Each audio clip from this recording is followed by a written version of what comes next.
להנהלת המכללה אשר מסרבת להקשיב לסגל הזוטר. לנו הסטודנטים יש מה להגיד לכם. אתם חייבים להבין, אנחנו מגיעים לכאן מכל הארץ כדי ללמוד ולפתוח דלתות עבורנו. אנחנו נמצאים בצומת דרכים מרכזית, והמטרה היא למנף את ההזדמנות הזאת.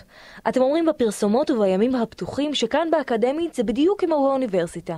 איך זה בדיוק כמו באוניברסיטה כשהמרצים שלנו עוברים טלטלה כל סמסטר, ואפילו בקיץ במקום לנוח, הם נאלצים להילחם כדי לשרוד, כי המכללה מפטרת אותם כל פעם מחדש. למה המרצים שלנו צריכים להילחם על מוצרים בסיסיים כמו מזון ודיור? הודות לכם, כאן בניגוד לאירופה, אנחנו לא יודעים להתייחס בכבוד לאלה שמלמדים אותנו. אז איך תקבלו את הסטודנטים שיגיעו לכאן בהמשך? כאן לא נותנים זכויות סוציאליות בסיסיות? כאן מפטרים כל חצי שנה? אתם הרי חוסמים לנו את העתיד. כיוון שהסגל הזוטר ילך ויצטמצם, ובקרוב מאוד כבר לא יהיה מי שיבדוק לנו את העבודות. ואם זה יקרה, את התואר אני בספק אם נסיים.